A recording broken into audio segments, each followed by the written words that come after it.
I'd like to introduce Moira Howie, who will be answering the questions on this issue with me for me this evening. Moira is a very good friend of the Anaphylaxis Campaign. She's been with Waitrose for about 12 years, and she's supported us throughout that period. Moira is the nutrition and health manager at Waitrose, but I'll ask her to describe a little about her role, so that as we come to talk look at the different questions, you'll understand the perspective that Moira is coming from. So Moira, would you like to tell us a little bit about your role? Yes, thanks Lynn for inviting me today to have this webinar with you. It's a fantastic opportunity and I really am very delighted. And yes, I've been at Waitrose now for say 12 plus years, and my role is really to try and help customers as the nutrition and health manager to find the products that best suit their needs. And during that time, of course, allergens have become increasingly common, better diagnosis and more opportunities for people to have special diets, and that's really important. So we try our best to guide people to make the right choices and to understand the world of retailing as it is, and how best to shop when you're shopping for special diets that involve allergens. So that's my role. I'm not a legal expert in any way, shape or form, but of course we all have to understand the legislative framework because it's changed significantly over the last few years, and therefore it's important to be abreast of that situation. And I know that many of your members have had to also understand what that means for them in their shopping on a day-to-day basis. So, so that helps us, I think, to have a nice conversation tonight around the sorts of things that are concerning customers and that might help them to shop better. Thank you, Moira. And as you can imagine, we've had an awful lot of questions that people have asked us to put before you this evening. So I'll start off with some general questions about food law and labelling, because I think there's quite a lot of confusion out there with regard to this area. Recognising, of course, that, as you've said, you're not a food legislator or whatever, but you will be able to explain to us from the retailer's perspective about food law and labelling. Mm-hmm. So the first question I'd like to ask you, which is quite a broad question, can you briefly outline for those people who are listening this evening what the law requires of food companies regarding the labelling of allergens? Okay, so there are 14 allergens that are recognised within the EU and of course the UK, and it became law to make sure that they were labelled correctly and it was clear for customers to be able to see that. I won't list them all out because I'm sure that again your members know, but of course they do include what we refer to as the very common allergens, so things like nuts, peanuts, dairy, fish, egg. So those types of allergens are very popular and common amongst the UK population. And we now label those on pack as part of the ingredients list. And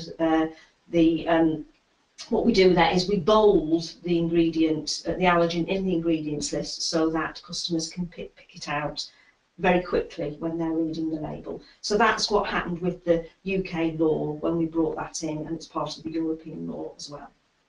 And I think it's probably fair to say, isn't it, Moira, that the major retailing chains across the UK adopt the same practice as you're describing that Waitrose take forward? Absolutely, yes, yes. It's a legal requirement, and all, as I say, you said, all retailers approach, and food outlets as well. So that's an important aspect. Now, what happens if a recipe changes? How do you highlight that to the consumer? Well, there is no requirement actually specifically to acknowledge a recipe change, but of course because we understand that it's very important for customers, particularly if you have an allergen, to understand if a recipe has changed, we often put on things like new recipe, or we also have little round dolls that go on pack that alert customers to the fact that a recipe may have changed. So if you see a new recipe logo on the front of the pack, you're advised to make sure that you turn the pack over, make sure that you've reread the ingredients and understand if they've changed. It means you can no longer have that product. Or I say to, or if we particularly want to highlight an allergen, we also have an allergen which say new allergy update, and that again is another way to alert customers to the fact that the allergy information specifically has changed. Because we do have new recipes that come along all the time, but they're not necessarily introducing new allergens. But I think you need to be aware of both of those things, particularly if you've got an allergen. So any new recipe flash, please turn the pack over, and specifically if you see an allergy update, turn the pack over and make sure that you've understood whether it now contains the allergen that may be a problem for you. And I think a point we're going to be coming back to time and time again during this discussion this evening is the importance of people checking the ingredients. And we know that shopping either for somebody who has severe allergies in your family, be it a child or somebody you care for, or shopping for yourself, can take an awful lot longer if you're affected by severe allergies than not. But I suppose the key message that we will keep repeating is do look at the ingredients list. Yes, it's very important. That is a legal requirement to put a full ingredients list on packs that are pre-packed, and therefore it's important that you use that as the primary source of information to determine whether a product is suitable for you to consume or not. And something that comes up an awful lot is the fact that we have the big 14, as we call them, which people are largely familiar with. But people can be allergic to any number of foods. We know that. And this is a question we're constantly asked, which is, how do I cope if I'm allergic to something that isn't one of the big 14? How can I make sure that the food I'm eating is safe for me? Well, I'll come back to this issue again, is that you must read the ingredients list to check, let's say you are trying to avoid onions because you've been allergic to them, or kiwi fruit. Again, you must look at that, and we have to label every product that's in there, every ingredient that's in there, and therefore your ingredients label really is the place where you go to. Of course, they're not part of these EU Big 14 that you referred to, and therefore, we couldn't carry on doing that. Otherwise, you might end up with, in fact, your whole label sort of bolded. So we've defined it to the 14 key allergens. If you've got an allergy to another ingredient that isn't one of the 14, again, you must use the ingredients panel to check whether that ingredient is contained in that product. And I think the important message has to be that if a food is an ingredient, it has to be on that label. Yes. So that is a way that people can be sure if they are allergic to, as you mentioned, onions or garlic or kiwi, they need to look, even though it will not be emboldened. Yes, that's correct. Thank you for that. How can people manage if they find out that a food is incorrectly labelled? How do people find out about that? Do you mean if a food has been recalled or withdrawn? Yes. I mean, thankfully, certainly with Waitrose, it doesn't happen that often, but if you find that there is an ingredient that shouldn't be in the food, or something has happened that you need to recall the food, what's the process that takes place? Well, it's very unfortunate, but of course it does happen from time to time. We make sure that we alert the Food Standards Agency. We of course use organisations like yourself who have lists of people who are registered for specific allergies, and that is an important part of what we would call getting that message out and cascading that message. But of course, from our point of view, we would make sure that we have online information on our website, that we recall products through shelf edge ticketing in branch, and that's a shelf edge ticket. Sometimes we would put notifications in the windows or the doors, and on occasion we also go to national press, so that we are very clear that we're trying to make this as clear as possible for any customer who may have bought that product, that there's an opportunity to check it and to bring it back. Because sometimes people have products that are in their freezer, and so again we have a duration period where these notices are kept up for perhaps a period of 5 days, so that people have got time to check and make sure that that product isn't sitting in their freezer, and we try and use all avenues that we can to make sure that customers are aware that there has been a problem with the production of that product. And certainly the major companies do contact us, and we will send out a text message to people who are affected by that particular allergen, and we put it on Twitter and Facebook. But I think it's for people to be aware that they need to register probably to receive these messages, to be absolutely sure that they know if there is a danger that something has not gone correctly. Yes, so unfortunately it isn't that often.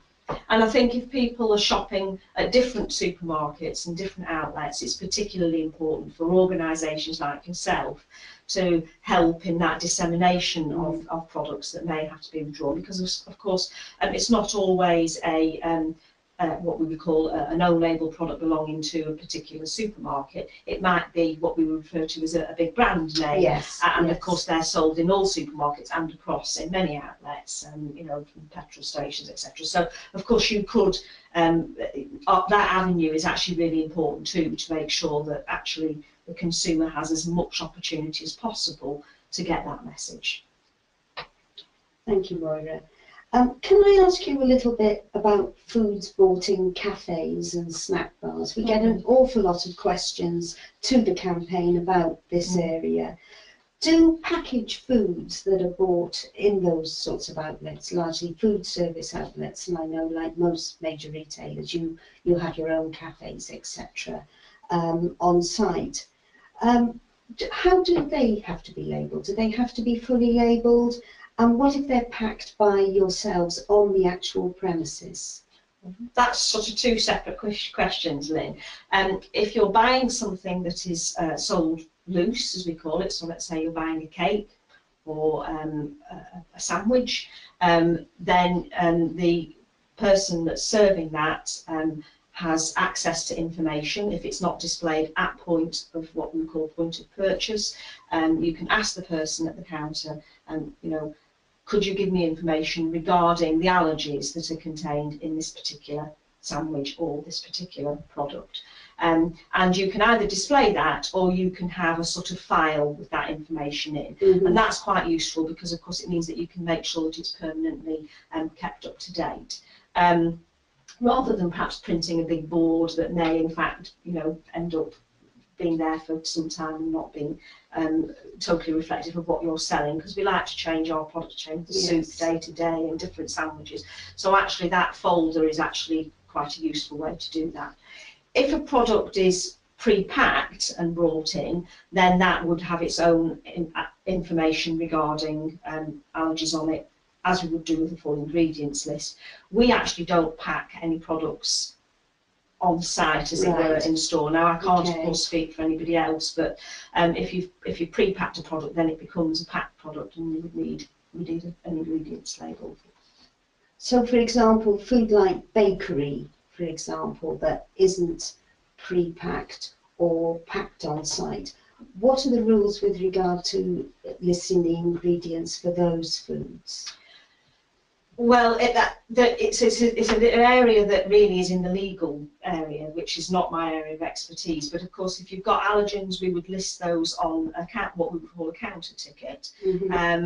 But that doesn't give you all of the ingredients. So I think you need to be checking with the person behind the counter to ask for broader information. We would always really prefer people to buy pre-packed ingredients that have got the full ingredients list, because I think that is, you know, the recommendation that I would be making would be, you know, could you choose a product that's already pre-packed and has got an ingredients label on it, because we know that all the checks and balances that we go to great lengths to make sure, and it gives, I think, a greater degree of assurance for the customer. And I think that's a very important message. again, talking about things that don't always go right, what should a person do if they have an allergic reaction to a pre-packed food where the allergen that has affected them is not either on the ingredients list or there's no may contain warning? What steps should they take? Well, of course, they should notify the excuse me, you should notify the where you've bought the product from, bring it to the attention that you've had a reaction to it.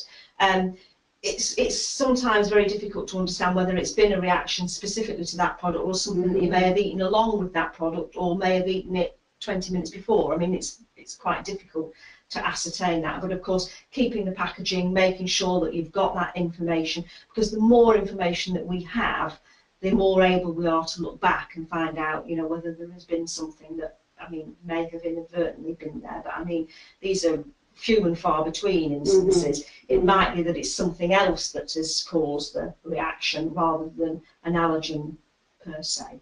Yes. So you have to do a full investigation, and having the pack and as much information as possible is the only way that we can begin to start to do that. So the pack and the timing, etc., is important. Again, I think that's a very important message for people who are listening, if that does happen to them, to make sure that you keep the pack, some of the food preferably, so that that will assist the investigation, because it's very difficult otherwise to take it forward. Thank you, Moira. They were quite general questions. As you can imagine, one of the areas that we get asked about more than any other is may contain. And there's a huge issue, certainly for people who contact the Anaphylaxis Campaign, that may contain is used far too much, and we have people who contact us who would eat nothing that had a may contain label on it, even if it's something innocuous like we don't see so much now, but we had seen may contain labels on fruit, raw ingredients that did seem to be a bit strange. But equally, because of that, particularly young people can be vulnerable and will eat food with may contain labels on it because they think they're put there just to protect the company, for example. So may contain labelling is a huge issue. So if I can just ask you a few questions about that, just to give some clarity to people who are listening. Can you explain what the position is regarding may contain labelling? Because I know that a number of people who are severely allergic think that may contain is mandatory. Can you explain a little bit about that? Well, I suppose I should just say at the beginning, I'm not a legal expert. May contain is not mandatory, but the majority of retailers choose to include information on potential allergy presence due to manufacturing and supply chain processes. So that's where these types of statements begin to appear on pack. A risk assessment will have been done, and it shows there is a real risk of an allergy being present, then they indicate that by a may contain statement. So that's the process that the supplier and the manufacturer would go through to say, we believe that this would need a may contain label. But it doesn't necessarily mean that if there is no may contain labelling, that a company has gone through that process. It's probably fair to say, isn't it? I think the checks and balances that are in place for food production around, food safety and allergens, are quite stringent. But of course, it's important, particularly on something like this, that you don't just take things. If it's not there, don't assume. And I think that's the thing, is back to back this. So if it says may contain, then I think you should be mindful that there is a possibility, and therefore the advice would be to not choose that product to put in your shopping basket. That's really the best advice. Thank you, Moira. Now, some more specific things about may contain. If food packaging says may contain nuts, does that include peanuts? That's a question we're often asked. Yes, well, best practice would be to separate out nuts and peanuts, because technically they're quite different. Yes. But unfortunately, because peanut has got nuts at the end, people think peanuts are the same as nuts, in fact they're different. But often the classification of nuts does for some people include peanuts. So again, I think if there is a may contain nut statement on there, I think you're best to assume that it may contain peanuts as well, and therefore avoid it.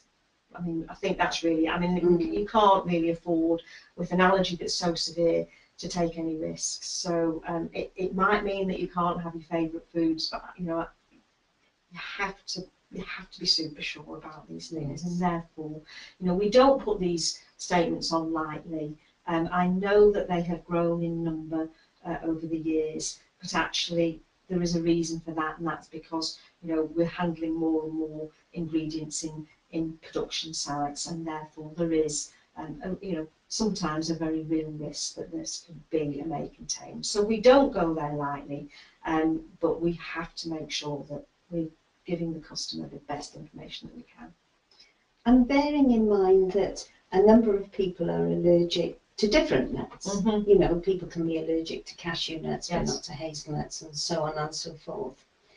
If there's a risk of nut contamination, do the individual nuts have to be listed? No, they don't. But what we would hopefully do, that if you've got some nuts in there that are of a significant quantity, that you would be saying, you know, this is a Christmas cake with almonds in it, or you know, so that you're at people that actually do have specific nut allergies, whether it's hazelnuts or almonds, walnuts, that they can actually identify them. But no, there is no requirement to say and break down specific nuts. And sometimes you will see information that will say these products may contain other nuts, and you sometimes see that on packs of nuts. And that's because the nut packing site will often handle quite a lot of different variety of nuts, and this, you know, could be a huge production area, growing area in a you know, different part of the world, and therefore that's when those statements, it does seem a bit odd, but again,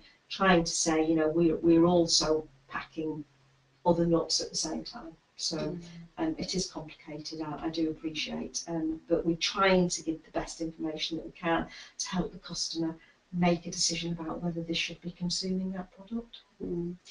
One of the most frustrating things for people is the number of different ways that you can say may contain.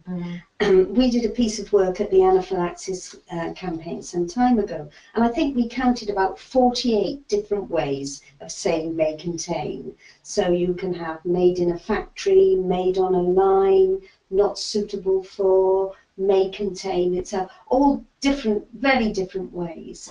Can you explain a bit about the fact that really the science behind those statements means that it's very difficult for the consumer to look at those statements and make a risk assessment? I mean, I absolutely understand what you're saying, and that I can see that the statements have grown, and we personally at Waitrose don't use those statements. We have a may contain statement, and that's it. But I think they've grown out of a desire to try and give people more information to help them make an informed decision. But actually, at the end, they all boil down to the same thing, which is, you know, it could have been that it's on the production line, or it could be in the factory, but they're all judgments about whether you feel that's safe. And I mean, ultimately, we believe that actually, if it's got any of those statements on, it's not suitable for you to put in your shopping basket. And certainly we're involved in a lot of work internationally at the moment to try and address this issue and to try and hone down the number of statements, because I think it is terribly difficult if people think that they can make a value judgment which really isn't that realistic. Yes. You know, would you make a decision about something that says made in a factory that contains ingredient X versus made on a, you know, product line? Very difficult when you're not there, and I think that's quite difficult for the customer to do. So I support that, and the fact that you're trying to find a way to make sure that we sort of minimise it. I mean, I say it was born out of the right principles for trying to help customers, but ultimately I think it doesn't help you to make a decision. I believe. We've got other issues to cover. I think we could have had the whole webinar on May Contain, and I'm sure there'll be lots of other questions that come after the webinar to us. But if we can move on, can I ask you some very general questions that people ask us again?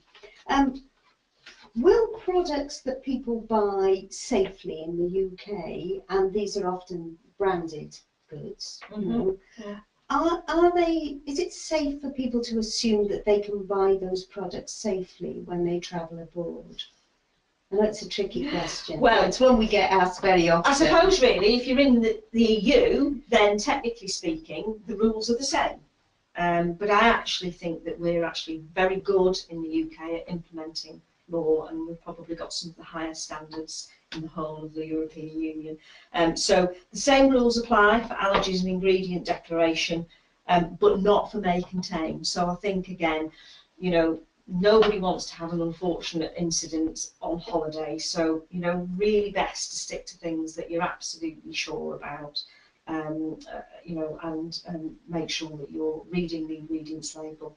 And if you're in any doubt, don't risk it. That will be mine. It will be on my honest opinion for travelling abroad. Now, beyond the EU, very different, and again, people are different in the USA, and again, I can't comment on that, but again, I think different. I guess it would be very wise to find out what the labelling situation is in the country that you're visiting before you go, to make sure that you've got as much information up front before you start making decisions about what to buy.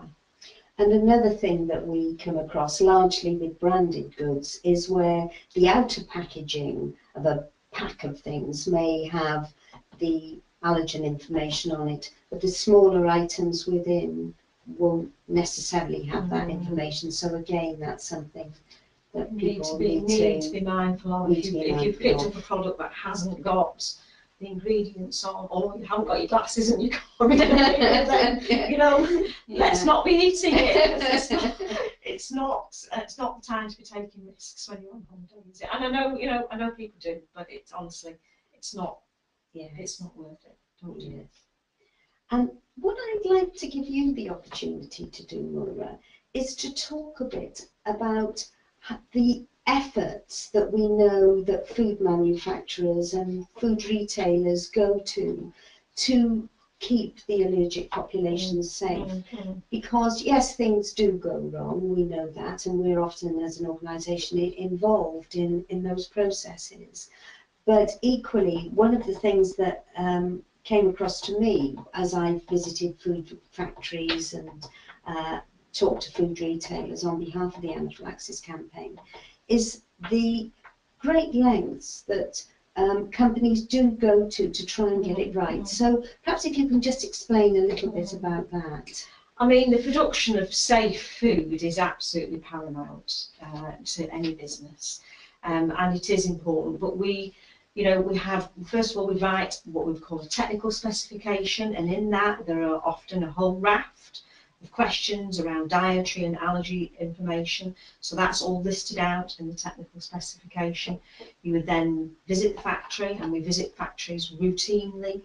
These are our technical managers who are, you know, good detectives in spotting things. That's their role to do, to make sure that the factory meets the standards, and that everything that we've put in the technical specification can be met and adhered to, and that's very important.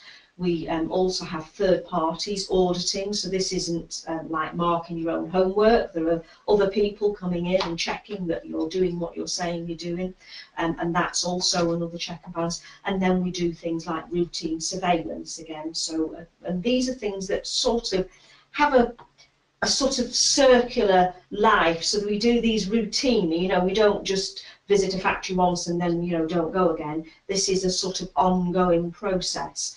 And of course, when you're going in for, you know, it might be something else, making a new product, but you'll be checking all these things again to make sure that you feel secure and reassured that the factory are taking all of the right steps to make sure that the food that we produce is safe in every way, shape or form. So the checks and balances are really quite significant, which is why I say, you know, we do our utmost best to make sure that what you buy has got the right information, and you know, so if there's any suggestion that there might be a may contain statement, it's been put on there because all these checks and balances have been done, but there is just that possible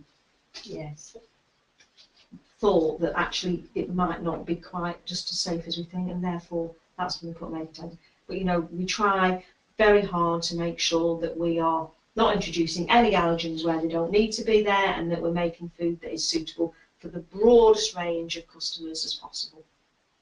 And thank you for that. And I think that's something that certainly we in the Anaphylaxis Campaign are aware of. The lengths that in the main the food industry go to try and keep our population, our severely allergic population, safe. And yes, things don't always go according to plan, but in the main, there's an awful lot of effort the food industry puts in. And as I say, certainly when I've visited various food factories to see how they and talk to retailers about, different retailers, not only yourself, about the lengths that people go to try and get it right. I think I'd like to reassure people that there are huge efforts being made. But so thank you for describing that, because not everybody has the opportunity to see exactly what goes on as a backstory. A question which I can't resist asking you: do you think Brexit will affect our position in the UK?